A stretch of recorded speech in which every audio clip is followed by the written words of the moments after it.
दोस्तों हाजिर एक होर वीडियो रिपोर्ट लैके एक स्नैप रिपोर्ट है तो अज मैं गल करांगा कैप्टन अमरिंदर सिंह साबका मुख मंत्री पंजाब दे वल्लों की गई press conference. Captain Amarinder Singh ने काफ़ी हद तक सफाई दी है अपने सियासी करियर के एक बॉर्डर के उत्ते यानी कि बॉर्डर लाइन के उत्ते खड़े कप्तान की इस प्रैस कॉन्फ्रेंस से उन्होंने बयाना जो कि उन्होंने अपना स्पष्टीकरण वक्-वक् मुद्दों उत्ते देंदियां होया जाहिर किए उस विच की फॉल्ट लाइन्स ने इस नूं स्टडी करने की कोशिश करांगे। इस छोटी जी रिपोर्ट में कैप्टन अमरिंदर सिंह ने की कहा अहम ते प्रमुख मुद्दों उत्ते बिंदुओं उत्ते उस दे वल भी थोड़ा ध्यान जिहड़ा है उसनूं दवावांगा। लेकिन सब तो पहला तो यह दस दी भी कैप्टन अमरिंदर सिंह ने रस्मी ऐलान पहला ही करता सी लेकिन हुण उन्हां वल्लों प्रैस कॉन्फ्रेंस दे विच खुलासा करता गया उन्हां दी पार्टी नवीं बन चुकी है तो उसका नां ते उसका जिहड़ा चोण चिन्ह है उसकी रजिस्ट्रेशन का काम इलैक्शन कमीशन ऑफ इंडिया के नाल पूरे जोरां शोरां ते चल रहा है। कैप्टन अमरिंदर सिंह ने दस्सिया भी उसका नां पार्टी का नां यानी कि वह अजे जग जाहिर नहीं कर सकते क्योंकि इस उत्ते जदों चोण कमीशन हरी झंडी देगा नाम मंजूर हो जाएगा चोण चिन्ह मंजूर हो जाएगा उस तो बाद ही कोई खुलासा वो कर पाउणगे।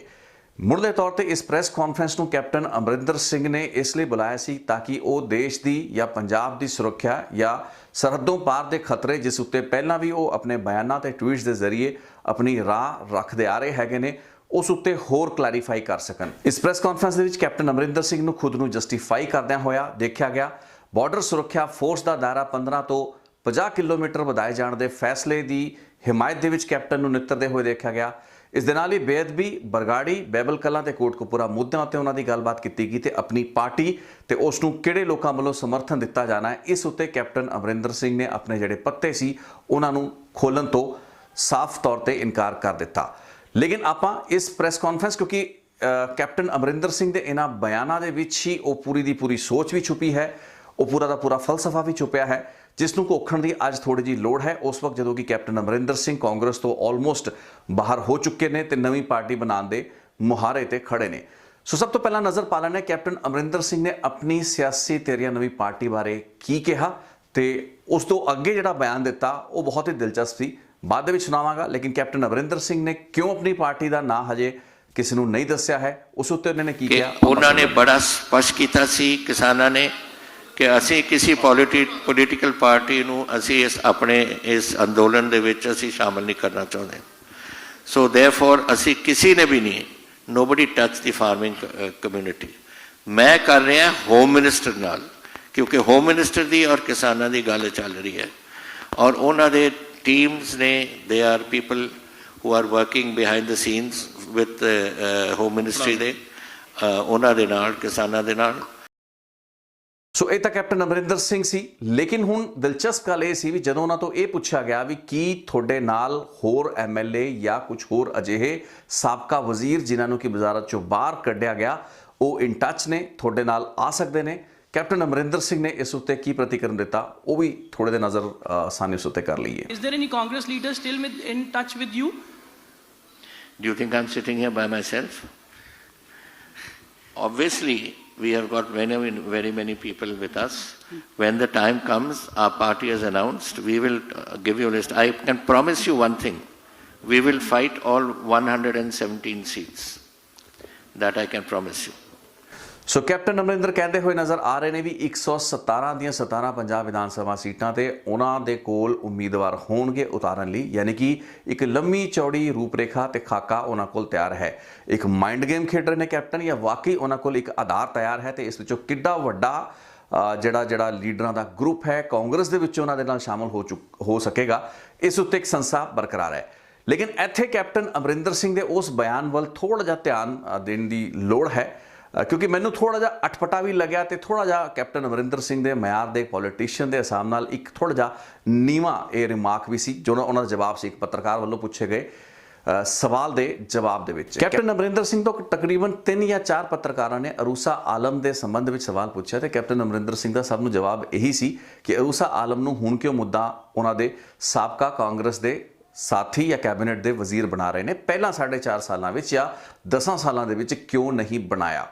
लेकिन जदों एक पत्रकार ने एक बहुत ही रेलेवेंट मैं इसको बहुत ही टुकमा सवाल समझदा हाँ रेलेवेंट सवाल समझदा हाँ तो ये अजिहा सवाल से जिसका जवाब दे के कैप्टन ने काफ़ी हद तक स्थापित कर दिता कि वो जिन्नियां गल्लां कर रहे हैं वो हवा दे विच गल्लां बातां कर रहे हैं उन्हां कोल ਜਾਂ ਤਾਂ ਸ਼ਾਇਦ ਇਸ ਪੱਤਰਕਾਰ ਦੇ ਸਵਾਲ ਨੂੰ ਉਹ ਸਮਝ ਨਹੀਂ ਪਾਏ ਠੀਕ ਤਰੀਕੇ ਨਾਲ, ਜਾਂ ਫਿਰ ਇਸ ਪੱਤਰਕਾਰ ਦੇ ਸਵਾਲ ਦਾ ਕੋਈ ਜਵਾਬ ਕੈਪਟਨ ਕੋਲ ਨਹੀਂ ਸੀ। ਮੈਂ ਪਹਿਲਾਂ ਉਹ ਸਵਾਲ ਸੁਣਾਵਾਂਗਾ ਤੁਹਾਨੂੰ ਜੋ ਪ੍ਰੈਸ ਕਾਨਫਰੰਸ ਵਿੱਚ ਪੁੱਛਿਆ ਗਿਆ, ਤੇ ਕੈਪਟਨ ਦਾ ਫਿਰ ਜਵਾਬ ਵੀ ਨਾਲੋਂ ਨਾਲ ਸੁਣ ਲਿਓ, ਫਿਰ ਉਸ ਤੋਂ ਬਾਅਦ ਆਪਾਂ ਗੱਲ ਕਰਦੇ ਹਾਂ। ਹੁੰਦਾ ਪਰਿਵਾਰ ਦਾ ਬਹੁਤ ਸਾਥ ਹੁੰਦਾ ਹੈਗਾ। ਕੀ ਤੁਹਾਡੀ ਨਵੀਂ ਪਾਰਟੀ ਦੇ ਵਿੱਚ ਮਹਾਰਾਣੀ ਪ੍ਰਨੀਤ ਕੌਰ ਹੋਣੀ ਸਾਥ ਦੇਣਗੇ? ਕੀ ਤੁਹਾਡੇ ਨਾਲ ਚੱਲਣਗੇ ਜਾਂ ਫਿਰ ਉਹ ਕਾਂਗਰਸ ਦੇ ਵਿੱਚ Don't ਰਹਿਣਗੇ? ask me these foolish questions. Please sit down. Captain, ਸੋ ਤੁਸੀਂ ਸੁਣਿਆ, ਕੈਪਟਨ ਨੇ ਕਿਹਾ ਕਿ ਮੈਂ ਅਜਿਹੇ ਫੂਲਿਸ਼ ਸਵਾਲਾਂ ਦਾ ਜਵਾਬ ਨਹੀਂ ਦਿੰਦਾ। ਸਵਾਲ ਕੀ ਸੀ? ਸਵਾਲ ਇਹੀ ਸੀ ਵੀ ਪਰਿਵਾਰ ਜਦੋਂ ਵੀ ਕੋਈ ਬੰਦਾ ਨਵਾਂ ਕੰਮ ਕਰਦਾ ਹੈ, ਨਵੀਂ ਪਾਰਟੀ ਜਾਂ ਨਵੀਂ ਕੋਈ ਵੀ ਪਾਰੀ ਸ਼ੁਰੂ ਕਰਨ ਜਾ ਰਿਹਾ ਹੁੰਦਾ, ਤਾਂ ਉਸਦਾ ਪਰਿਵਾਰ ਉਸਦੇ ਨਾਲ ਖੜਾ ਹੁੰਦਾ ਹੈ। ਮਹਾਰਾਣੀ ਪ੍ਰਨੀਤ ਕੌਰ ਕੈਪਟਨ ਦੀ ਧਰਮ ਪਤਨੀ ਤੇ ਮੈਂਬਰ ਪਾਰਲੀਮੈਂਟ ਪਟਿਆਲਾ ਤੋਂ, ਕੀ ਉਹ ਕੈਪਟਨ ਅਮਰਿੰਦਰ ਸਿੰਘ ਦੇ ਨਾਲ ਹਨ? ਕੈਪਟਨ ਅਮਰਿੰਦਰ ਸਿੰਘ ਨੇ ਇਸ ਦਾ ਕੀ ਜਵਾਬ ਦਿੱਤਾ? ਦੁਬਾਰਾ ਸੁਣਦੇ ਹਾਂ। ਮੈਨੂੰ ਲੱਗਦਾ ਵੀ ਇਸ ਚੀਜ਼ ਨੂੰ ਦੁਬਾਰਾ ਧਿਆਨ ਨਾਲ ਸੁਣਨ ਦੀ ਲੋੜ ਹੈ। ਤੁਸੀਂ ਸਾਰੇ ਸੁਣ ਚੁੱਕੇ ਹੋ, ਲੇਕਿਨ ਇੱਕ ਵਾਰ ਦੁਬਾਰਾ ਨਜ਼ਰ ਪਾਣੇ ਕੈਪਟਨ ਕੀ ਕਹਿ ਰਹੇ ਨੇ। ਹੁੰਦਾ ਪਰਿਵਾਰ ਦਾ ਬਹੁਤ ਸਾਥ ਹੁੰਦਾ ਹੈਗਾ। ਕੀ ਤੁਹਾਡੀ ਨਵੀਂ ਪਾਰਟੀ ਦੇ ਵਿੱਚ ਮਹਾਰਾਣੀ ਪ੍ਰਨੀਤ ਕੌਰ ਹੋਣੀ ਸਾਥ ਦੇਣਗੇ? ਕੀ ਤੁਹਾਡੇ ਨਾਲ ਚੱਲਣਗੇ ਜਾਂ ਫਿਰ ਉਹ ਕਾਂਗਰਸ ਦੇ ਵਿੱਚ Don't ਰਹਿਣਗੇ? ask me these foolish questions. Please sit down. Captain, ਇਸ ਜਵਾਬ ਨੂੰ ਹੋਰ ਵੀ ਮੈਂ ਸਮਝ ਸਕਦਾ ਵੀ ਜ਼ਾਬਤੇ ਦੇ ਵਿੱਚ ਰਹਿ ਕੇ ਤਾਂ ਜਵਾਬ ਦਿੱਤਾ ਜਾ ਸਕਦਾ ਸੀ, ਲੇਕਿਨ ਪੱਤਰਕਾਰ ਨੂੰ ਇਹ ਕਹਿ ਦੇਣਾ ਕਿ ਇੱਕ ਫੁਲਿਸ਼ ਸਵਾਲ ਹੈ। ਤੁਸੀਂ ਜ਼ਿਆਦਾ ਸਮਝਦਾਰ ਸਾਰੇ ਦੇ ਸਾਰੇ ਸਰੋਤੇ ਹੈਗੇ ਨੇ, ਦੁਨੀਆ ਬੇਵਕੂਫ ਨਹੀਂ ਹੈਗੀ। ਜੇ ਕੈਪਟਨ ਅਮਰਿੰਦਰ ਸਿੰਘ ਨੂੰ ਇਹ ਲੱਗ ਰਿਹਾ ਵੀ ਕਿ ਪੱਤਰਕਾਰ ਨੇ ਅਜਿਹਾ ਸਵਾਲ ਪੁੱਛ ਲਿਆ ਜੋ ਕਿ ਉਹਨਾਂ ਦੇ ਪਰਿਵਾਰ ਦੇ ਨਾਲ ਸੰਬੰਧ ਰੱਖਦਾ ਸੀ, ਤੇ ਪਰਿਵਾਰ ਦੇ ਵਿੱਚ ਵੀ ਇੱਕ ਮੈਂਬਰ ਪਾਰਲੀਮੈਂਟ ਜੋ ਕਿ ਕਾਂਗਰਸ ਦੇ MP ਹੈਗੇ ਨੇ, ਉਹਨਾਂ ਦੇ ਧਰਮ ਪਤਨੀ ਹੈਗੇ ਨੇ, ਉਹਨਾਂ ਦਾ ਕੀ ਸਟੈਂਡ ਹੋਏਗਾ, ਇਸ ਬਾਰੇ ਕੈਪਟਨ ਅਮਰਿੰਦਰ ਸਿੰਘ ਦਾ ਜਵਾਬ ਜਿਹੜਾ ਸੀ ਉਹ ਹੋਰ ਵੀ ਸੱਭਿਅਕ ਭਾਸ਼ਾ ਦੇ ਵਿੱਚ ਮੈਨੂੰ ਲੱਗਦਾ ਹੋਣਾ ਚਾਹੀਦਾ ਸੀ। ਲੇਕਿਨ ਕੈਪਟਨ ਅਮਰਿੰਦਰ ਸਿੰਘ ਇਸ ਪੱਤਰਕਾਰ ਦੇ ਸਵਾਲ ਨੂੰ ਇੱਕ ਬੇਤੁਕਾ ਤੇ ਫੁਲਿਸ਼ ਸਵਾਲ ਸਮਝਦੇ ਨੇ। ਖੈਰ, ਆਪਾਂ ਲੋਕਾਂ ਤੇ ਛੱਡ ਦਿੰਦੇ। ਮੇਰੇ ਜ਼ਿਹਨ ਦੇ ਵਿੱਚ ਤਾਂ ਸਭ ਤੋਂ ਰੈਲੇਵੈਂਟ ਸਵਾਲ ਸੀ ਅੱਜ ਦਾ। ਠੀਕ ਹੈ, ਕੈਪਟਨ ਅਮਰਿੰਦਰ ਸਿੰਘ ਆਪਣੇ ਪੱਤੇ ਨਹੀਂ ਸੀ ਖੋਲ ਸਕਦੇ, ਉਹ ਨਹੀਂ ਸੀ ਦੱਸ ਸਕਦੇ ਵੀ ਕਿਹੜੇ ਉਹਨਾਂ ਦੇ ਪਾਰਟੀ ਦੇ ਜਿਹੜੇ ਵਜ਼ੀਰ ਰਹੇ, ਹੁਣ ਕੈਬਨਿਟ ਚੋਂ ਬਾਹਰ ਨੇ, ਜਾਂ ਕਿਹੜੇ ਸਾਬਕਾ ਜਿਹੜੇ ਵਿਧਾਇਕ ਜਾਂ ਮੌਜੂਦਾ ਵਿਧਾਇਕ ਹੈਗੇ ਨੇ ਉਹਨਾਂ ਦੇ ਨਾਲ ਆ ਰਹੇ ਨੇ। ਹੋਰ ਲੀਡਰਾਂ ਦਾ ਨਾਮ ਨਹੀਂ ਜ਼ਾਹਰ ਕਰ ਸਕਦੇ, ਕਿ ਮਹਾਰਾਣੀ ਪ੍ਰਨੀਤ ਕੌਰ ਦਾ ਵੀ ਨਾਂ ਉਹ ਸ਼ਾਇਦ ਨਹੀਂ ਜ਼ਾਹਰ ਕਰ ਸਕਦੇ ਸੀ। ਲੇਕਿਨ ਇਸ ਸਵਾਲ ਨੂੰ ਫੁਲਿਸ਼ ਕਹਿ ਦੇਣਾ ਇਹ ਆਪਣੇ ਆਪ ਦੇ ਵਿੱਚ ਅਜੀਬੋ-ਗਰੀਬ ਜੀ ਗੱਲਬਾਤ ਲੱਗਦੀ। ਇਸ ਦਾ ਮਤਲਬ ਕੁਝ ਸਵਾਲਾਂ ਦੇ ਜਵਾਬ, ਕੁਝ ਕੀ ਕਈ ਸਵਾਲਾਂ ਦੇ ਜਵਾਬ ਕੈਪਟਨ ਕੋਲ ਅੱਜ ਇਸ ਪ੍ਰੈਸ ਕਾਨਫਰੰਸ ਦੇ ਵਿੱਚ ਨਹੀਂ ਸਨ। ਸੋ ਉਹਨਾਂ ਨੇ ਸੌਫਟ ਪੈਡਲ ਜਿਸ ਨੂੰ ਕਹਿੰਦੇ ਆ, ਬਹੁਤ ਹੀ ਸੌਖੇ ਤਰੀਕੇ ਨਾਲ ਗੋਲ-ਮੋਲ ਗੱਲਾਂ ਦੇ ਜ਼ਰੀਏ ਪੱਤਰਕਾਰਾਂ ਨੂੰ ਚਾਰਨ ਦੀ ਕੋਸ਼ਿਸ਼ ਕੀਤੀ। ਪੱਤਰਕਾਰਾਂ ਨੇ ਆਪਣੇ ਵੱਲੋਂ ਖੂਬ ਕੋਸ਼ਿਸ਼ ਕੀਤੀ ਵੀ ਉਹਨਾਂ ਤੋਂ ਗੱਲਾਂ ਬਾਤਾਂ ਪੁੱਛਣ, ਗੱਲਾਂ ਬਾਤਾਂ ਨੂੰ ਜੱਗ ਜ਼ਾਹਰ ਕਰਵਾਉਣ, ਲੇਕਿਨ ਕੈਪਟਨ ਨੇ ਆਪਣੇ ਤਰੀਕੇ ਦੇ ਨਾਲ ਆਪਣੇ ਪੱਤੇ ਜ਼ਿਆਦਾ ਨਹੀਂ ਖੋਲੇ ਤੇ ਕਈ ਥਾਵਾਂ ਦੇ ਉੱਤੇ ਉਹ ਉਹਨਾਂ ਫਾਲਟ ਲਾਈਨਸ ਦੇ ਉੱਤੇ ਖੜੇ ਹੋਏ ਨਜ਼ਰ ਆਏ ਜਿਸ ਉੱਤੇ ਕਿ ਲੱਗਦਾ ਨਹੀਂ ਸੀ ਵੀ ਕੈਪਟਨ ਅਮਰਿੰਦਰ ਸਿੰਘ ਵਰਗਾ ਮੈਚੁਰ ਪੋਲੀਟੀਸ਼ੀਅਨ ਖੜਾ ਹੋ ਸਕਦਾ ਹੈ। ਲੇਕਿਨ ਕਿਉਂਕਿ ਕੈਪਟਨ ਅਮਰਿੰਦਰ ਸਿੰਘ ਦੀ ਪੂਰੀ ਗੱਲਬਾਤ, ਇਸ ਪੂਰੀ ਨਵੀਂ ਸਿਆਸੀ ਜਿਹੜੀ ਵਿਉਂਤਬੰਦੀ ਹੋ ਰਹੀ ਹੈ, ਇਸ ਦਾ ਜਿਹੜਾ ਇਖਲਾਕੀ ਆਧਾਰ ਜਿਹੜਾ ਹੈ ਉਹ ਕਾਫੀ ਹੱਦ ਤੱਕ ਕਮਜ਼ੋਰ ਹੈ। ਬਹਰਹਾਲ ਸਭ ਤੋਂ ਅਹਿਮ ਮੁੱਦੇ ਤੇ ਆਵਾਂਗਾ। ਇਸ ਬਾਰੇ ਗੱਲ ਕਰਨੀ ਬਹੁਤ ਜ਼ਰੂਰੀ ਹੈ ਕਿਉਂਕਿ ਅੰਦਰ ਖਾਤੇ ਕੈਪਟਨ ਅਮਰਿੰਦਰ ਸਿੰਘ ਦੀ ਜਿਹੜੀ ਗੱਲਬਾਤ ਸੀ ਬੀਜੇਪੀ ਦੀ ਟੌਪ ਲੀਡਰਸ਼ਿਪ ਦੇ ਨਾਲ, ਤੇ ਕਿਸਾਨਾਂ ਦਾ ਜਿਹੜਾ ਅੰਦੋਲਨ ਹੈ ਉਸ ਦਾ ਕੋਈ ਹੱਲ ਕਰਾਉਣ ਲਈ, ਕਿਸਾਨੀ ਸੰਘਰਸ਼ ਨੂੰ ਇੱਕ ਸਹੀ ਮੁਕਾਮ ਤੇ ਪਹੁੰਚਾਉਣ ਲਈ, ਜਾਂ ਫਿਰ ਉਸ ਦਾ ਇੱਕ ਸਹੀ ਸਿੱਟਾ ਮੁਖੀ ਹੱਲ ਕੱਢਣ ਲਈ ਕੈਪਟਨ ਅਮਰਿੰਦਰ ਸਿੰਘ ਇੱਕ ਅਹਿਮ ਕੜੀ ਹੋ ਸਕਦੇ ਨੇ। ਇਸ ਚੀਜ਼ ਦਾ ਇਸ਼ਾਰਾ ਕੈਪਟਨ ਅਮਰਿੰਦਰ ਪਹਿਲਾਂ ਹੀ ਕਰ ਚੁੱਕੇ ਨੇ। ਜਿਹੜਾ ਪਹਿਲਾਂ ਉਹਨਾਂ ਦਾ ਬਿਆਨ ਆਇਆ ਸੀ ਜਿਸ ਵਿੱਚ ਉਹਨਾਂ ਨੇ ਕਿਹਾ ਸੀ ਵੀ ਕਿਸਾਨਾਂ ਦੇ ਮੁੱਦੇ ਤੇ ਉੱਤੇ ਜੇ ਬੀਜੇਪੀ ਦੀ ਕੇਂਦਰ ਸਰਕਾਰ ਇੱਕ ਸਹੀ ਵਤੀਰਾ ਜਾਂ ਵਰਤਾਰਾ ਵਿਖਾਉਂਦੀ ਹੈ, ਉਸ ਹਾਲਾਤ ਦੇ ਵਿੱਚ ਉਹ ਭਾਰਤੀ ਜਨਤਾ ਪਾਰਟੀ ਦੇ ਨਾਲ ਵੀ ਇੱਕ ਅੰਡਰਸਟੈਂਡਿੰਗ ਤੇ ਸੀਟ ਸ਼ੇਅਰਿੰਗ ਦੇ ਮੁੱਦੇ ਉੱਤੇ ਤਿਆਰ ਨੇ। ਅੱਜ ਇਸ ਗੱਲਬਾਤ ਨੂੰ ਉਹਨਾਂ ਨੇ ਦੁਬਾਰਾ ਦੁਹਰਾਇਆ। ਲੇਕਿਨ ਇਹ ਸਮਝਦੇ ਆ ਵੀ ਕੈਪਟਨ ਅਮਰਿੰਦਰ ਸਿੰਘ ਤੇ ਬੀਜੇਪੀ ਜਾਂ ਫਿਰ ਕੇਂਦਰ ਸਰਕਾਰ, ਖਾਸ ਕਰਕੇ ਗ੍ਰਹਿ ਮੰਤਰੀ ਅਮਿਤ ਸ਼ਾਹ ਦੇ ਵਿੱਚ ਦੀ ਜਿਹੜੀ ਗੱਲਾਂ ਬਾਤਾਂ ਹੈਗੀਆਂ ਨੇ ਉਹ ਕਿਸ ਲੈਵਲ ਤੇ ਪਹੁੰਚ ਚੁੱਕੀਆਂ ਨੇ। ਕਿਉਂਕਿ ਅੱਜ ਕੈਪਟਨ ਅਮਰਿੰਦਰ ਸਿੰਘ ਨੇ ਖੁਦ ਤਕਰੀਬਨ ਇਸ ਪ੍ਰੈਸ ਕਾਨਫਰੰਸ ਵਿੱਚ 3 ਜਾਂ 4 ਵਾਰ ਇਸ ਚੀਜ਼ ਦਾ ਜ਼ਿਕਰ ਕੀਤਾ ਕਿ ਉਹਨਾਂ ਦੀ ਗ੍ਰਹਿ ਮੰਤਰੀ ਅਮਿਤ ਸ਼ਾਹ ਦੇ ਨਾਲ 3 ਮੁਲਾਕਾਤਾਂ ਹੋ ਚੁੱਕੀਆਂ ਨੇ। NSA national security adviser Ajit Doval ਦੇ ਨਾਲ ਉਹਨਾਂ ਨੇ ਕਿਹਾ ਵੀ ਮੈਂ 2 ਵਾਰ ਮਿਲਿਆ ਹਾਂ। ਜੋ ਗੱਲਾਂ ਬਾਤਾਂ ਇੱਕ ਦੇਸ਼ ਦੀ ਜਾਂ ਪੰਜਾਬ ਦੀ ਸੁਰੱਖਿਆ ਜਾਂ ਸਰਹੱਦੋਂ ਪਾਰ ਖਤਰੇ ਨੂੰ ਲੈ ਕੇ ਸਾਰੀਆਂ ਮੁਲਾਕਾਤਾਂ ਸਨ। ਲੇਕਿਨ ਅਮਿਤ ਸ਼ਾਹ ਦੇ ਨਾਲ ਜਿਹੜੀ ਗੱਲਬਾਤ ਕੈਪਟਨ ਅਮਰਿੰਦਰ ਸਿੰਘ ਦੀ ਚੱਲਦੀ ਪਈ ਸੀ ਜਾਂ ਚੱਲੀ, ਜਾਂ ਜਿਹੜੀਆਂ ਵੀ ਹੋਈਆਂ ਮੁਲਾਕਾਤਾਂ, ਪਹਿਲੀ ਗੱਲ ਤਾਂ ਸਮਝਣ ਦੀ ਲੋੜ ਹੈ ਵੀ ਕਿਸ ਕੈਪੈਸਿਟੀ ਦੇ ਵਿੱਚ ਕੈਪਟਨ ਅਮਰਿੰਦਰ ਸਿੰਘ ਅਮਿਤ ਸ਼ਾਹ ਦੇ ਨਾਲ ਮਿਲ ਕੇ ਖੇਤੀ ਕਾਨੂੰਨਾਂ ਜਾਂ ਕਿਸਾਨਾਂ ਦੇ ਇਹਨਾਂ ਮੁੱਦਿਆਂ ਉੱਤੇ ਗੱਲਬਾਤ ਕਰ ਰਹੇ ਸਨ। ਲੇਕਿਨ ਉਹ ਖੁਦ ਆਪਣੀ ਜ਼ੁਬਾਨ ਤੋਂ ਕੀ ਕਹਿ ਰਹੇ ਨੇ ਪਹਿਲਾਂ ਸੁਣ ਲੈਂਦੇ, ਫਿਰ ਇਸ ਨੂੰ ਕੋਖਣ ਦੀ ਕੋਸ਼ਿਸ਼ ਕਰਾਂਗੇ। ਕਿ ਉਹਨਾਂ ਨੇ ਬੜਾ ਸਪਸ਼ਟ ਕੀਤਾ ਸੀ ਕਿਸਾਨਾਂ ਨੇ ਕਿ ਅਸੀਂ ਕਿਸੇ ਪੋਲੀਟੀਕਲ ਪਾਰਟੀ ਨੂੰ ਅਸੀਂ ਇਸ ਅੰਦੋਲਨ ਦੇ ਵਿੱਚ ਅਸੀਂ ਸ਼ਾਮਲ ਨਹੀਂ ਕਰਨਾ ਚਾਹੁੰਦੇ। ਸੋ ਦੇਅਰਫੋਰ ਅਸੀਂ ਕਿਸੇ ਨੇ ਵੀ ਨਹੀਂ, ਨੋਬਡੀ ਟੱਚ ਦੀ ਫਾਰਮਿੰਗ ਕਮਿਊਨਿਟੀ। ਮੈਂ ਕਰ ਰਿਹਾ ਹੋਮ ਮਿਨਿਸਟਰ ਨਾਲ, ਕਿਉਂਕਿ ਹੋਮ ਮਿਨਿਸਟਰ ਦੀ ਔਰ ਕਿਸਾਨਾਂ ਦੀ ਗੱਲ ਚੱਲ ਰਹੀ ਹੈ ਔਰ ਉਹਨਾਂ ਦੇ ਟੀਮਸ ਨੇ, they are people who are working behind the scenes with home ministry ਦੇ। ਉਹਨਾਂ ਦੇ ਨਾਲ ਕਿਸਾਨਾਂ ਦੇ ਨਾਲ ਵੀ are going tomorrow to I am state after this I am leaving for Delhi and tomorrow we will meat the home minister and ਉਹਨਾਂ ਨਾਲ ਗੱਲ ਕਰਾਂਗੇ। ਮੈਂ ਇਹਨਾਂ ਨੂੰ 3 ਵਾਰ ਮਿਲ ਚੁੱਕਿਆ ਹੋਮ ਮਿਨਿਸਟਰ ਸਾਹਿਬ ਨੂੰ ਇਸ ਤੋਂ ਪਹਿਲਾਂ on this issue and I have met the NSA on the security issue. ਉਹਨਾਂ ਨਾਲ 1 ਵਾਰ ਮੇਰੀ ਮੁਲਾਕਾਤ ਜਾਂ 2 ਵਾਰ ਹੋਈ ਹੈ ਔਰ ਇਹਦੇ ਨਾਲ 3 ਵਾਰ ਹੋਈ ਹੈ because these are 2 very important things for Punjab. So ਤੁਸੀਂ ਸਮਝ ਪਾਏ ਹੋ ਵੀ ਕੈਪਟਨ ਇਸ ਪ੍ਰੈਸ ਕਾਨਫਰੰਸ ਦੇ ਵਿੱਚ ਤਕਰੀਬਨ 2 ਜਾਂ 3 ਵਾਰ ਇਹ ਜ਼ਿਕਰ ਕਰ ਬੈਠੇ। ਉਹਨਾਂ ਨੇ ਇਹ ਵੀ ਕਹਿਤਾ, ਤੁਸੀਂ ਸੁਣ ਚੁੱਕੇ ਹੋ ਵੀ ਅਸੀਂ ਕੱਲ ਦੁਬਾਰਾ ਜਾ ਰਹੇ ਹਾਂ। ਕਈ ਹੋਰ ਲੋਕ ਮੇਰੇ ਨਾਲ ਘੱਟੋ ਘੱਟ 20-25 ਲੋਕ ਹੋਣਗੇ। ਉਹ ਕੌਣ ਲੋਕ ਹੋਣਗੇ ਬਾਰ-ਬਾਰ ਕੈਪਟਨ ਇਹ ਵੀ ਕਹਿੰਦੇ ਹੋਏ ਨਜ਼ਰ ਆ ਰਹੇ ਹੈਗੇ ਨੇ। ਤੁਸੀਂ ਸੁਣ ਚੁੱਕੇ ਹੋ ਬਖੂਬੀ ਕਿ ਕਿਸਾਨ ਆਗੂਆਂ ਤੇ ਕੇਂਦਰ ਸਰਕਾਰ ਦੇ ਵਿੱਚ ਦੀ ਗੱਲਬਾਤ ਹੈ। ਸਾਡਾ ਤਾਂ ਕੋਈ ਲੋਕਸ ਸਟੈਂਡਾਈ ਨਾ ਪਹਿਲਾਂ ਸੀ ਨਾ ਹੁਣ ਹੈ, ਲੇਕਿਨ ਉਸ ਕਹਿੰਦੇ ਨੇ ਵੀ ਮੈਨੂੰ 10 ਸਾਲ ਦਾ ਤਜਰਬਾ ਹੈ। 6 ਮਹੀਨੇ ਮੈਂ ਬਰਨਾਲਾ ਸਰਕਾਰ ਦੇ ਵਕਤ ਖੇਤੀਬਾੜੀ ਮੰਤਰੀ ਰਿਹਾ, 9.5 ਸਾਲ ਮੈਂ ਬਤੌਰ ਚੀਫ ਮਿਨਿਸਟਰ ਖੇਤੀਬਾੜੀ ਦਾ ਪੋਰਟਫੋਲੀਓ ਮਹਿਕਮਾ ਮੇਰੇ ਕੋਲ ਸੀ। ਸੋ ਮੇਰੇ ਕੋਲ ਇਹ ਹੱਕ ਹੈ ਤੇ ਮੈਨੂੰ ਖੇਤੀਬਾੜੀ ਦੀ ਸਮਝ ਹੈ, ਇਸ ਵਾਸਤੇ ਮੈਂ ਉਹ ਭੂਮਿਕਾ ਅਦਾ ਕਰ ਸਕਦਾ ਹੈ। ਕਿਸਾਨ ਜਥੇਬੰਦੀਆਂ ਨਾਲ ਤੁਹਾਡੀ ਗੱਲਬਾਤ ਹੋਈ ਹੈ? ਦੇਖੋ ਮੇਰੀ ਕੋਈ ਜਥੇਬੰਦੀਆਂ ਨਾਲ ਗੱਲਬਾਤ ਨਹੀਂ ਹੋਈ। ਤੁਸੀਂ ਅਖਬਾਰਾਂ 'ਚ ਕੜੀ ਜਾਂਦੇ ਹੋ ਕਿ ਜੀ ਰਾਜੇਵਾਲ ਜੀ ਨਾਲ ਮਿਲੇ ਨੇ ਫਲਾਣੇ ਨਾਲ। ਜਦੋਂ ਮਿਲਣਾ ਨਹੀਂ ਚਾਹੁੰਦੇ ਸਾਡੇ ਨਾਲ ਅਸੀਂ ਕੈਸੇ ਮਿਲੀਏ ਉਹਨਾਂ ਨੂੰ? They have said that no politician should get involved in this. ਲੇਕਿਨ ਇਹ ਜਿਹੜੀਆਂ ਓਫੀਸ਼ੀਅਲ ਮੀਟਿੰਗਸ ਹੋਈਆਂ ਨੇ ਵਿਦ ਗਵਰਨਮੈਂਟ ਆਫ ਇੰਡੀਆ ਔਰ ਕਿਸਾਨਾਂ ਦੀ ਉਹ ਹੋਈਆਂ ਨੇ 4। ਲੇਕਿਨ ਜਿਹੜੇ what you call this second ਜਦੋਂ under what is the name given to this ਸੰਯੁਕਤ ਕਿਸਾਨ ਮੋਰਚਾ back channels ਦੀ ਜਿਹੜੀ meeting with home ministry and ਕਿਸਾਨ ਹੋਈਆਂ ਨੇ ਬਹੁਤ ਹੋਈਆਂ ਨੇ। ਨਹੀਂ, ਹੱਲ ਕਿਵੇਂ ਨਿਕਲੇਗਾ? ਤੁਹਾਨੂੰ ਵਿਕਲਪ ਕੀ ਨਜ਼ਰ ਆਉਂਦਾ ਹੈ ਕਿ ਖੇਤੀ ਕਾਨੂੰਨ ਰੱਦ ਹੀ ਵਿਕਲਪ ਹੈ ਜਾਂ ਕੋਈ ਹੋਰ ਵਿਕਲਪ ਵੀ ਤੁਹਾਨੂੰ ਨਜ਼ਰ ਆ ਰਿਹਾ? I can't say but ਹੁਣ ਅਸੀਂ ਕੱਲ ਜਾਵਾਂਗੇ we will meet the home minister, let us say what he has to say। ਜਿਹੜੀ ਤਾਈਂ ਜਦੋਂ ਮੈਂ ਮਿਲਿਆ ਉਹਨਾਂ ਨੂੰ 3 ਵਾਰ ਔਨ ਦਿਸ ਇਸ਼ੂ, ਉਦੋਂ ਉਹਨਾਂ ਨੇ ਗੱਲਾਂ ਕਈ ਕਾਫੀ ਮੈਨੂੰ ਦੱਸੀਆਂ ਸੀ ਕਿ ਕੀ ਕਿਸਾਨ ਚਾਹੁੰਦੇ ਨੇ ਕੀ ਨਹੀਂ ਚਾਹੁੰਦੇ ਹਨ। ਮੈਂ ਆਪਣੀ ਵਿਊਜ਼ ਉਹਨਾਂ ਨੂੰ ਦੇ ਚੁੱਕਿਆ। ਸੋ ਤੁਸੀਂ ਸੁਣਿਆ ਵੀ ਸਾਫ਼ ਤੌਰ ਤੇ ਕੈਪਟਨ ਇਹ ਕਹਿੰਦੇ ਹੋਏ ਸੁਣਾਈ ਦੇ ਰਹੇ ਹੈਗੇ ਨੇ ਵੀ ਅਮਿਤ ਸ਼ਾਹ ਦੇ ਨਾਲ 3 ਉਹਨਾਂ ਦੀਆਂ ਮੁਲਾਕਾਤਾਂ ਹੋ ਚੁੱਕੀਆਂ ਨੇ। ਹੁਣ ਸਮਝਣ ਦੀ ਗੱਲ ਹੈ ਵੀ 3 ਮੁਲਾਕਾਤਾਂ ਕਿਹੜੀ ਕੈਪੈਸਿਟੀ ਦੇ ਵਿੱਚ ਹੋਈਆਂ ਤੇ ਕਦੋਂ ਹੋਈਆਂ। ਬਾਅਦ ਦੇ ਵਿੱਚ ਇੱਕ ਹੋਰ ਬਿਆਨ ਵੀ ਸੁਣਵਾ ਦਿੰਦੇ ਜਿਸ ਵਿੱਚ ਕਿ ਕੈਪਟਨ ਨੇ ਸਥਿਤੀ ਨੂੰ ਥੋੜ੍ਹਾ ਜਿਹਾ ਸਾਂਭਣ ਦੀ ਸ਼ਾਇਦ ਕੋਸ਼ਿਸ਼ ਕੀਤੀ। ਉਹਨਾਂ ਦਾ ਇਸ਼ਾਰਾ ਇਹ ਵੀ ਸੀ ਕਿ ਬਤੌਰ ਮੁੱਖ ਮੰਤਰੀ ਉਹਨਾਂ ਦੀ ਗੱਲਾਂ ਬਾਤਾਂ ਅਮਿਤ ਸ਼ਾਹ ਦੇ ਨਾਲ ਹੋਈ। ਹਾਲਾਂਕਿ ਇਸ ਕੇਸ ਦੇ ਵਿੱਚ ਇਹ ਵੀ ਦੱਸ ਦਈਏ ਵੀ ਅਮਿਤ ਸ਼ਾਹ ਬਹੁਤ ਲੇਟ ਸਟੇਜ ਦੇ ਉੱਤੇ ਕਿਸਾਨਾਂ ਦੇ ਨਾਲ ਗੱਲਬਾਤ ਦੇ ਵਿੱਚ ਆਏ ਸਨ, ਜਦੋਂ ਕਿ ਗੱਲਬਾਤ ਸਿਰੇ ਤੇ ਪਹੁੰਚਦੀ ਰਹਿ ਗਈ ਸੀ। ਇਸ ਤੋਂ ਪਹਿਲਾਂ ਸਾਰੇ ਰਾਊਂਡ ਆਫ ਮੀਟਿੰਗਸ ਦੇ ਵਿੱਚ ਜਿਹੜਾ ਗਰੁੱਪ ਆਫ ਮਿਨਿਸਟਰਸ ਇਨਵੋਲਵ ਰਿਹਾ ਉਸ ਦੇ ਵਿੱਚ ਨਰਿੰਦਰ ਤੋਮਰ ਖੇਤੀਬਾੜੀ ਮੰਤਰੀ, ਉਸ ਤੋਂ ਇਲਾਵਾ ਪਿਊਸ਼ ਜਿਹੜੇ ਗੋਇਲ ਹੈਗੇ ਨੇ ਤੇ ਸੋਮ ਪ੍ਰਕਾਸ਼, ਉਹ ਜਿਹੜੇ 3 ਮਿਨਿਸਟਰਾਂ ਦਾ ਗਰੁੱਪ ਸੀ, ਜ਼ਿਆਦਾਤਰ ਗੱਲਬਾਤ ਉਸ ਹੀ ਨੇ ਕੀਤੀ। ਸੋ ਕੈਪਟਨ ਅਮਰਿੰਦਰ ਸਿੰਘ ਕਿਹੜੇ ਖਾਤੇ ਵਿੱਚ ਤੇ ਕਿਹੜੀ ਅਖਤਿਆਰਾਂ ਦੇ ਤਹਿਤ ਗ੍ਰਹਿ ਮੰਤਰੀ ਦੇ ਨਾਲ ਕਿਸਾਨਾਂ ਦੇ ਮੁੱਦੇ ਉੱਤੇ ਗੱਲ ਕਰਦੇ ਰਹੇ। ਹੁਣ ਉਹ ਗੱਲ ਕਰ ਰਹੇ ਨੇ ਜਦੋਂ ਕਿ ਕਾਂਗਰਸ ਪਾਰਟੀ ਜਾਂ ਬਤੌਰ ਇੱਕ ਮੁੱਖ ਮੰਤਰੀ ਉਹਨਾਂ ਨੂੰ ਹਟਾਤਾ ਗਿਆ ਹੈ, ਮੁੱਖ ਮੰਤਰੀ ਅਹੁਦੇ ਤੋਂ ਹਟ ਚੁੱਕੇ ਨੇ। ਕੀ ਇਹ ਗੱਲਾਂ ਬਾਤਾਂ ਕੈਪਟਨ ਅਮਰਿੰਦਰ ਸਿੰਘ ਨੇ ਉਸ ਵਕਤ ਗ੍ਰਹਿ ਮੰਤਰੀ ਦੇ ਨਾਲ ਅਗਲੇ ਦਿਨੋਂ ਜਾ ਕੇ ਮਿਲਦੇ ਨੇ ਉਸ ਵਕਤ ਇਹ ਗੱਲਾਂ ਬਾਤਾਂ ਕੀਤੀਆਂ? ਉਸ ਤੋਂ ਇਲਾਵਾ ਵੀ ਕੁਝ ਮੁਲਾਕਾਤਾਂ ਕੀ ਅਮਿਤ ਸ਼ਾਹ ਦੇ ਨਾਲ ਹੋਈਆਂ, ਜਾਂ ਫਿਰ ਉਹ ਉਸ ਸਮੇਂ ਦੀ ਗੱਲ ਕਰ ਰਹੇ ਨੇ ਜਿਸ ਵਕਤ ਉਹ ਮੁੱਖ ਮੰਤਰੀ ਸਨ ਤੇ ਜਦੋਂ ਵੀ ਉਹਨਾਂ ਨੇ ਰਸਮੀ ਮੁਲਾਕਾਤਾਂ ਕੀਤੀਆਂ ਉਹਨਾਂ ਮੁਲਾਕਾਤਾਂ ਦੇ ਵਿੱਚ ਕਿਸਾਨਾਂ ਦੇ ਮੁੱਦੇ ਦਾ ਜ਼ਿਕਰ ਹੋਇਆ? ਸੋ ਇੱਕ ਛੋਟੀ ਜਿਹੀ ਨਜ਼ਰ ਹੋਰ ਪਾ ਲੈਣਾ ਜਦੋਂ ਕੈਪਟਨ ਨੇ ਇਸ ਗੱਲਬਾਤ ਨੂੰ ਸਾਂਭਣ ਦੀ ਕੋਸ਼ਿਸ਼ ਕੀਤੀ। ਔਰ ਮੈਂ ਤੁਹਾਨੂੰ ਇੱਕ ਗੱਲ ਦੱਸਣਾ ਚਾਹੁੰਦਾ ਹਾਂ, as far as this, not one MLA has ever suggested anything. I have only met the Home Minister, the Prime Minister. What are you talking about my meeting? It's my meeting with the Prime Minister and the Home Minister is my duty. He is Home Minister and the Prime Minister is overall. लेकिन मैं एक गल पूछना चाहना है, 1 minute. What about the Finance Minister?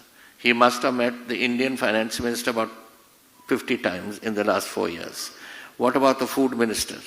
When jada food crop on the kinni bar the Food Minister has to meet. It's our duty. It's a duty. Nobody is doing anything against. Jado tai union government and the state governments do not work together, the state cannot move ahead. Hun sanu 45,000 crore ਚਾਹੀਦਾ for this paddy crop ਜਿਹੜਾ ਆ ਰਿਹਾ, ਕੌਣ ਦੇਊਗਾ? ਹੁਣ captain Amarinder Singh ਦੀ ਇਹ ਜਿਹੜੀ ਭੂਮਿਕਾ ਹੈ ਇਹ ਰਸਮੀ ਤੌਰ ਤੇ ਬਤੌਰ ਚੀਫ ਮਿਨਿਸਟਰ ਪੰਜਾਬ ਤੱਕ ਕਦੇ ਪਿਕਚਰ ਦੇ ਵਿੱਚ ਆ ਨਹੀਂ ਸੀ ਸਕਦੀ, ਕਿਉਂਕਿ ਕਿਸਾਨ ਜਥੇਬੰਦੀਆਂ ਨੇ ਕਿਸੇ ਵੀ ਸਿਆਸੀ ਪਾਰਟੀ ਨੂੰ ਇਹ ਮੈਂਡੇਟ ਦਿੱਤਾ ਹੀ ਨਹੀਂ ਸੀ। ਇਹ ਹੋ ਸਕਦਾ ਵੀ ਅੰਦਰਲੇ ਖਾਤੇ ਕੈਪਟਨ ਨੇ ਜ਼ਿਕਰ ਕੀਤਾ ਇੱਕ ਥਾਂ ਤੇ ਵੀ ਬੈਕ ਚੈਨਲਸ ਦੇ ਉੱਤੋਂ ਕਾਫੀ ਜਿਹੜੀਆਂ ਮੁਲਾਕਾਤਾਂ ਗ੍ਰਹਿ ਮੰਤਰੀ ਅਮਿਤ ਸ਼ਾਹ ਤੇ ਕਿਸਾਨ ਲੀਡਰਾਂ ਦੀਆਂ ਹੋ ਰਹੀਆਂ ਨੇ। ਇਹ ਵੀ ਇੱਕ ਤਰੀਕੇ ਦੀ ਖਬਰ ਹੈ, ਹਾਲਾਂਕਿ ਅਖਬਾਰਾਂ ਦੇ ਵਿੱਚ ਅਸੀਂ ਪੜ੍ਹਿਆ ਹੈ ਵੀ ਦੀਵਾਲੀ ਤੋਂ ਪਹਿਲਾਂ ਕਿਸਾਨਾਂ ਦੇ ਸੰਘਰਸ਼ ਦਾ ਇਸ ਮੁੱਦੇ ਦਾ ਹੱਲ ਹੋ ਜਾਏਗਾ। ਲੇਕਿਨ ਕੈਪਟਨ ਅਮਰਿੰਦਰ ਸਿੰਘ ਤੋਂ ਜੋ ਜਾਣਕਾਰੀ ਮਿਲ ਰਹੀ ਹੈ ਉਸ ਹਿਸਾਬ ਨਾਲ ਇੱਕ ਬੈਕਡੋਰ ਚੈਨਲ ਦੇ ਥਰੂ ਇਹ ਗੱਲਬਾਤ ਹੋ ਰਹੀ ਹੈ ਤੇ ਮੈਨੂੰ ਲੱਗਦਾ ਕੁਝ ਹੱਦ ਤੱਕ ਇਹ ਗੱਲਬਾਤ ਠੀਕ ਵੀ ਹੈ, ਕਿਉਂਕਿ ਬਹੁਤ ਸੀਆਂ ਗੱਲਾਂ ਬਾਤਾਂ ਵੱਖ-ਵੱਖ ਰਾਊਂਡਸ ਦੀਆਂ ਜਿਹੜੀਆਂ 10 ਰਾਊਂਡ ਚੱਲੇ ਬੈਠਕਾਂ ਦੇ ਗੱਲਬਾਤ ਹੋਈ, ਉਸ ਦੇ ਵਿੱਚ ਹਰ ਚੀਜ਼ ਟੇਬਲ ਦੇ ਸਾਹਮਣੇ ਮੀਡੀਆ ਦੀ ਗਲੇਅਰ ਦੇ ਵਿੱਚ ਹੁੰਦੀ ਸੀ। ਫੈਸਲੇ ਨਹੀਂ ਨਿਕਲ ਪਾਏ। ਦੋਵੇਂ ਪਾਰਟੀਆਂ ਦੀ ਜਿਹੜੀ ਪੋਸਚਰਿੰਗ ਸੀ, ਜਿਹੜੇ ਸਟੈਂਡ ਸਨ, ਉਹ ਬਹੁਤ ਹੀ ਫਸਵੇਂ ਸਟੈਂਡ ਮੀਟਿੰਗਾਂ ਦੇ ਇਹਨਾਂ ਬੈਠਕਾਂ ਦੇ ਵਿੱਚ ਨਜ਼ਰ ਆਏ। ਲੇਕਿਨ ਬੈਕ ਐਂਡ ਚੈਨਲਸ ਤੋਂ ਤੇ ਬਿਹਾਈਂਡ ਦ ਸੀਨ ਬਹੁਤ ਸੀ ਐਸੀਆਂ ਨੈਗੋਸੀਏਸ਼ਨਸ ਸੰਭਵ ਹੁੰਦੀਆਂ ਨੇ ਜੋ ਕਿ ਮੈਨੂੰ ਲੱਗਦਾ ਜੇ ਪਹਿਲੇ ਸਿੱਟੇ ਜਾਂ ਸਟੇਜ ਤੇ ਕਰ ਲਈਏ ਜਾਂਦੀਆਂ ਤਾਂ ਸ਼ਾਇਦ ਐਡਾ ਲੰਬਾ ਚੌੜਾ ਇਹ ਕਿਸਾਨ ਸੰਘਰਸ਼ ਨਾ ਤੁਰਦਾ।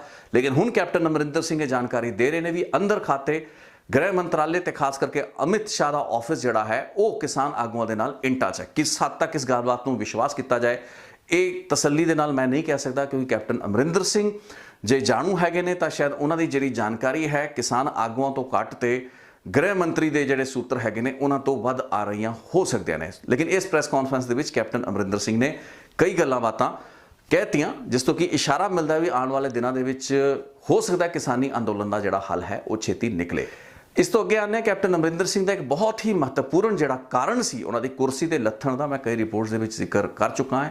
ਮੁੱਖ ਮੰਤਰੀ ਅਹੁਦੇ ਤੋਂ ਉਹਨਾਂ ਨੂੰ ਉਤਾਰੇ ਜਾਣ ਦਾ ਇੱਕ ਸਭ ਤੋਂ ਵੱਡਾ ਕ੍ਰਿਟੀਕਲ ਜਿਹੜਾ ਪੁਆਇੰਟ ਸੀ ਉਹ ਸੀ ਬੇਅਦਬੀ ਮਾਮਲਿਆਂ ਦੀ ਪੜਤਾਲ।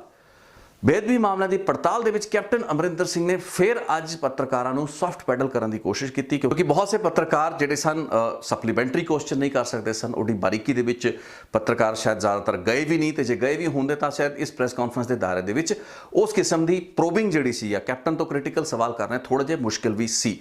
ਲੇਕਿਨ ਕੈਪਟਨ ਅਮਰਿੰਦਰ ਸਿੰਘ ਇਹ ਕਹਿੰਦੇ ਹੋਏ ਨਜ਼ਰ ਆਏ ਵੀ ਸਮਾਂ ਲੱਗਦਾ ਹੈ, ਕਮਿਸ਼ਨਾਂ ਬੈਠ ਜਾਂਦੀਆਂ ਨੇ। ਜਸਟਿਸ ਰਣਜੀਤ ਸਿੰਘ ਕਮਿਸ਼ਨ ਦੇਖੋ 4 ਸਾਲ ਲਗਾਤੇ। ਮੈਂ ਤੁਹਾਨੂੰ ਬਿਆਨ ਸੁਣਵਾ ਦਿੰਦਾ, ਫਿਰ ਮੈਂ ਅੱਗੇ ਗੱਲ ਕਰਾਂਗਾ, ਕਿਉਂਕਿ ਉਹ ਬਿਆਨ ਤੋਂ ਬਾਅਦ ਹੀ ਉਸ ਗੱਲਬਾਤ ਦਾ ਜ਼ਿਆਦਾ ਅਰਥ ਤੁਸੀਂ ਸਮਝ ਪਾਓਗੇ। ਨਹੀਂ, ਇਹ ਜਿਹੜਾ ਹੈ ਨਾ, ਇਹ this is you talk about ਸਾਰੋ ਕਮਿਸ਼ਨ। ਵਿਮਲ ਜੀ, ਸਾਰੋ ਕਮਿਸ਼ਨ ਦੀ ਗੱਲ ਕਰ ਵਿਮਲ ਜੀ, ਹਾਂ, ਸਾਰੋ commission has done a very good job, but you know ਜੈਸੇ ਹੁਣ ਰਣਜੀਤ ਸਿੰਘ ਕਮਿਸ਼ਨ ਨੇ ਬਹੁਤ ਵਧੀਆ ਕੰਮ ਕੀਤਾ ਸੀ, but it can't be made law till it has gone through, so it goes through the process. A Saro Commission, Revenue Department will be looking into it. They will come up with the facts, then a bill will be made, then it will come. Unfortunately, चीज़ां बड़ी slow चलदियां हो रही. Same is the case with Ranjit Singh Commission. Ranjit Singh Commission कितने साल हो गए? 4 साल हो गए, 3 साल. हाले भी the बरगाड़ी issue incidentally, ये जड़ा कही जाते ने कि अमरिंदर सिंह वगैरह ने रोके है. In Bargadi, in Jwarke, in Bevel Kala, in Kotkapura, all the SITs were formed. 19 police officers, including Sani and Paramraj, are in the dock. They are being tried now. They are on bail. And 24 civilians are on bail. Only Kotkapura, the High Court has ordered a new SIT that is now going and doing its job. And ਜਦੋਂ ਹੋਏਗਾ ਜਿਹੜਾ ਉਹਦੇ ਵਿੱਚ involve ਹੋਣਗੇ ਉਹ ਵੀ ਫਸਣਗੇ ਇਹਦੇ ਵਿੱਚ। That is it. ਸੋ ਤੁਸੀਂ ਸੁਣਿਆ ਵੀ ਕੈਪਟਨ ਅਮਰਿੰਦਰ ਸਿੰਘ ਇਹ ਕਹਿ ਰਹੇ ਨੇ ਵੀ ਕਿ ਰਣਜੀਤ ਸਿੰਘ ਕਮਿਸ਼ਨ ਨੇ ਵੀ 4 ਸਾਲ ਲਗਾਤੇ, ਜਦੋਂ ਕਿ ਰਣਜੀਤ ਸਿੰਘ ਕਮਿਸ਼ਨ ਨੇ 4 ਸਾਲ ਨਹੀਂ ਸੀ ਲਗਾਏ। 2018 ਅਗਸਤ ਦੇ ਵਿੱਚ ਰਣਜੀਤ ਸਿੰਘ ਕਮਿਸ਼ਨ ਦੀ ਰਿਪੋਰਟ ਸੌਂਪਤੀ ਗਈ ਸੀ ਸਰਕਾਰ ਨੂੰ ਵੀ, ਵਿਧਾਨ ਸਭਾ ਦੇ ਵਿੱਚ ਵੀ ਆ ਗਈ ਸੀ, ਤੇ ਉਸ ਤੋਂ ਕਈ ਮਹੀਨੇ ਪਹਿਲਾਂ ਹੀ ਇਹ ਰਿਪੋਰਟ ਤਿਆਰ ਵੀ ਹੋ ਚੁੱਕੀ ਸੀ। ਲਗਭਗ 3-4 ਮਹੀਨੇ ਇਸ ਕਮਿਸ਼ਨ ਦੀ ਰਿਪੋਰਟ ਨੂੰ ਪੇਸ਼ ਕਰਨ ਦਾ ਡੀਲੇ ਜਿਹੜਾ ਸੀ ਉਸ ਦੇ ਲਈ ਵੀ ਜਸਟਿਸ ਰਣਜੀਤ ਸਿੰਘ ਜ਼ਿੰਮੇਵਾਰ ਨਹੀਂ ਸਨ।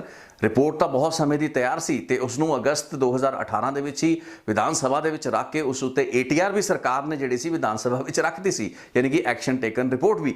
ਉਸ ਤੋਂ ਬਾਅਦ 3-3.5 ਸਾਲ ਲੰਘ ਜਾਂਦੇ ਨੇ ਤੇ ਉਸ ਤੋਂ ਬਾਅਦ ਜੇ ਅਸੀਂ ਬੇਅਦਬੀਆਂ ਦਾ ਸੋ ਕਾਲਡ ਇਨਸਾਫ ਨਹੀਂ ਦਵਾ ਪਾਏ ਤਾਂ ਉਸ ਲਈ ਕੈਪਟਨ ਅਮਰਿੰਦਰ ਸਿੰਘ ਅਦਾਲਤਾਂ ਨੂੰ ਜ਼ਿੰਮੇਵਾਰ ਮੰਨਦੇ ਨੇ।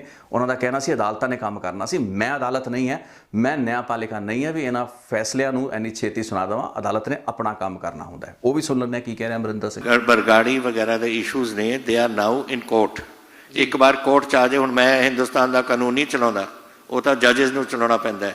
ਉਹ ਜਦੋਂ ਕੱਢਣਗੇ ਜੋ ਕੁਝ ਕਹਿਣਗੇ ਉਹ ਆਪ ਹੀ ਜੱਜਸ ਦੱਸਣਗੇ ਕਿ ਕੌਣ ਗਿਲਟੀ ਹੈ ਕੌਣ ਨਹੀਂ ਗਿਲਟੀ। ਮੈਂ ਦੱਸਾਂ ਤੁਹਾਨੂੰ ਟਾਈਮ ਆਊਟ ਕਿਉਂ ਨਹੀਂ ਹੋ ਸਕਦਾ?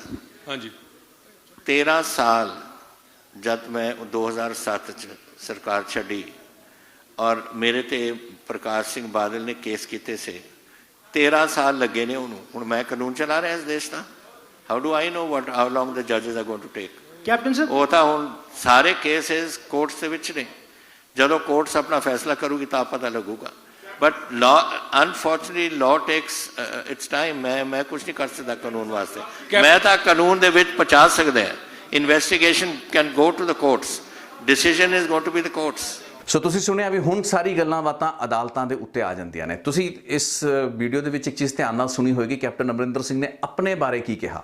ਉਹ ਕਹਿ ਰਹੇ ਨੇ ਵੀ ਤੁਸੀਂ ਮੇਰੇ ਖਿਲਾਫ ਜਿਹੜਾ 2007 ਦੇ ਵਿੱਚ ਬਾਦਲਾਂ ਨੇ ਇੱਕ ਗਲਤ ਤੇ ਝੂਠਾ ਕੇਸ ਦਰਜ ਕੀਤਾ ਸੀ, ਉਸ ਨੂੰ 13 ਸਾਲ ਲੱਗ ਗਏ ਹੱਲ ਹੁੰਦੇ ਹੁੰਦੇ। ਬੜੀ ਚੰਗੀ ਮਿਸਾਲ ਦਿੱਤੀ ਹੈ ਕੈਪਟਨ ਅਮਰਿੰਦਰ ਸਿੰਘ ਨੇ। 13 ਸਾਲ ਲੱਗ ਗਏ ਉਸ ਕੇਸ ਨੂੰ ਹੱਲ ਹੁੰਦੇ ਹੁੰਦੇ। ਉਸ ਦਾ ਕਾਰਨ ਇਹ ਸੀ ਵੀ 10 ਸਾਲ ਤਾਂ ਬਾਦਲਾਂ ਦੀ ਸਰਕਾਰ ਸੀ, ਤੇ ਉਸ ਤੋਂ ਬਾਅਦ ਜਦੋਂ ਤੁਹਾਡੀ ਸਰਕਾਰ ਆਉਂਦੀ ਹੈ ਤੇ ਉਹਨਾਂ ਕੇਸਾਂ ਨੂੰ ਤੁਸੀਂ ਹੱਲ ਕਰਾਉਣ ਦੇ ਵਿੱਚ 3-3.5 ਸਾਲ ਲੈ ਲੈਂਦੇ ਹੋ। ਉਹੀ ਤਾਂ 3-3.5 ਸਾਲ ਦਾ ਸਮਾਂ ਸੀ ਜਦੋਂ ਉਹ ਕੇਸਾਂ ਨੂੰ ਇੱਕ ਬਹੁਤ ਹੀ ਵੱਖਰੇ ਤਰੀਕੇ ਨਾਲ ਮੋੜ ਦੇ ਕੇ ਅਦਾਲਤਾਂ ਦੇ ਵਿੱਚ ਸੈਟਲ ਕਰਾ ਲਿਆ ਗਿਆ। ਅਦਾਲਤਾਂ ਦੇ ਵਿੱਚੋਂ ਤੁਸੀਂ ਦੋਸ਼ ਮੁਕਤ ਹੋ ਗਏ, ਕਿਉਂਕਿ ਸਰਕਾਰ ਤੁਹਾਡੀ ਸੀ, ਐਡਵੋਕੇਟ ਜਨਰਲ ਆਫਿਸ ਤੁਹਾਡੇ ਕੋਲ ਸੀ, ਵਿਜੀਲੈਂਸ ਦਾ ਮਹਿਕਮਾ, ਵਿਜੀਲੈਂਸ ਦੇ ਅਫਸਰ।